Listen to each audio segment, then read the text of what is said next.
Napoleon Bonaparte's Egyptian campaign, ambition, conflict, and legacy. In 1798, Napoleon Bonaparte, a rising military leader in revolutionary France, embarked on a bold and multifaceted expedition to Egypt. This campaign, while a military and geopolitical maneuver aimed at weakening British power, also carried scientific, cultural, and symbolic significance. Though Napoleon ultimately failed to establish a permanent French presence in Egypt, the expedition left a deep and lasting mark on Egypt itself, on the course of Napoleonic France, and on global intellectual and imperial history. Military and political objectives. The expedition was conceived as a way to strike at British imperial interests by occupying Egypt, a key strategic route to India.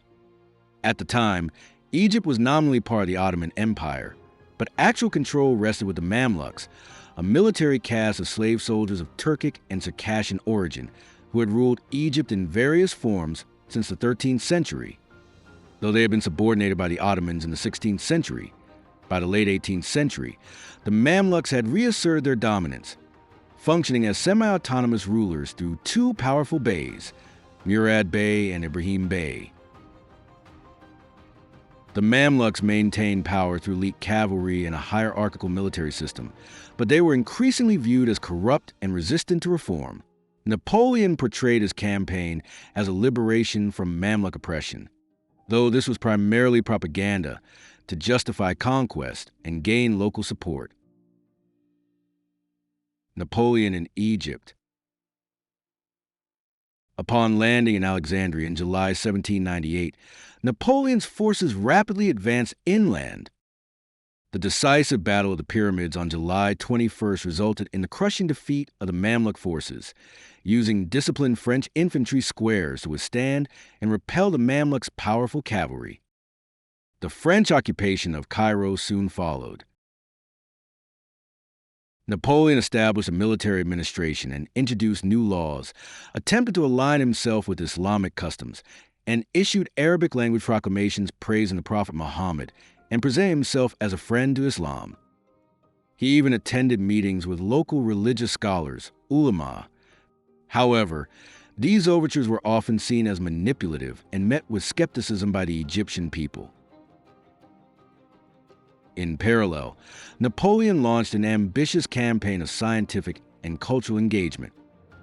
He founded the Institut d'Egypte, bringing together more than 160 scholars and experts, known as savants, to study and document all aspects of Egyptian life, environment, and history.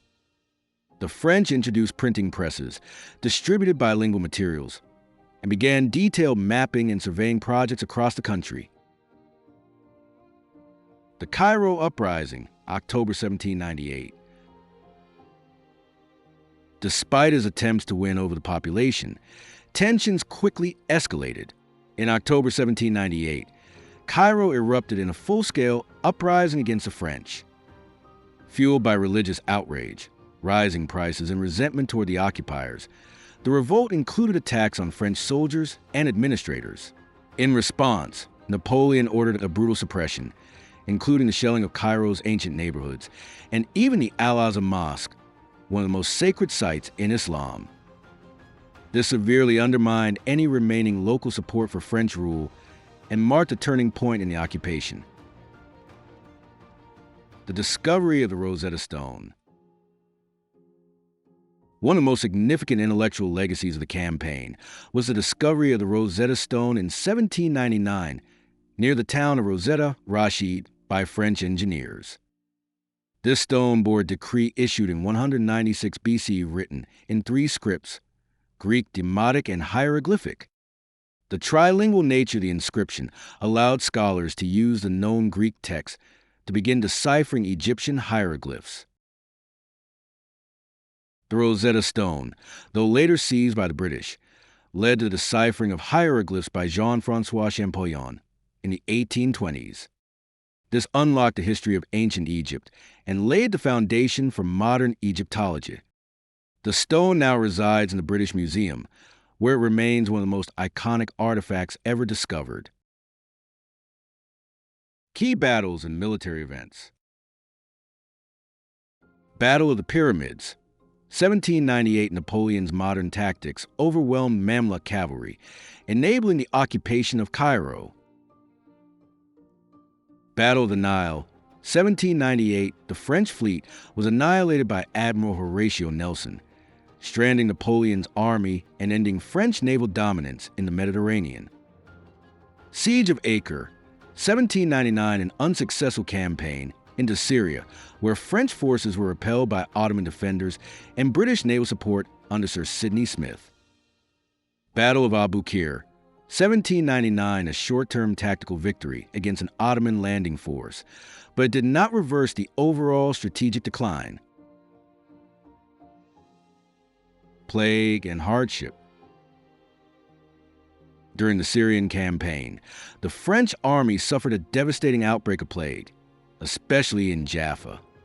Facing high casualties and deteriorating morale, Napoleon made the controversial decision to euthanize infected soldiers who were deemed beyond help, an act that remains historically debated. To project leadership, Napoleon even visited the plague victims personally, an event famously depicted in Antoine-Jean Gros' painting Bonaparte visiting the plague victims of Jaffa. The Institut and the birth of Egyptology. The scholars of the Institut d'Egypte documented Egyptian society and history in immense detail.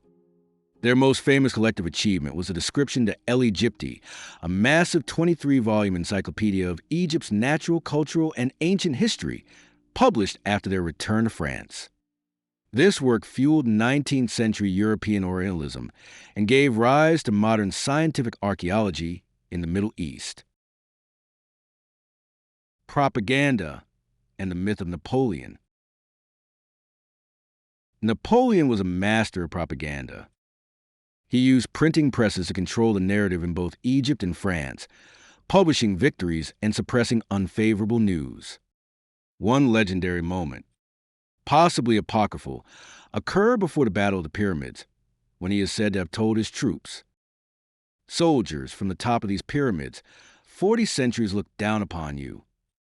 This quote, whether real or not, became a lasting symbol of Napoleon's dramatic flair and ability to tie his actions to historical grandeur.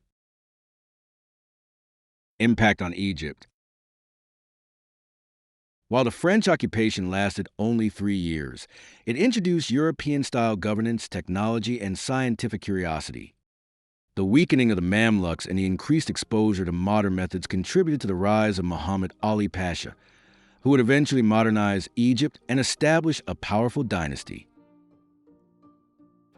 The campaign also marked the beginning of modern Egyptian political consciousness, as local elites became more aware of European power and of Egypt's geopolitical significance.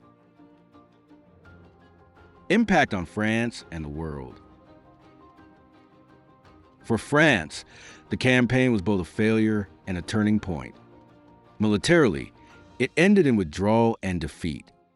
Politically, it propelled Napoleon to power. He returned to France in 1799, leaving his army behind, and staged a coup d'état to become first consul.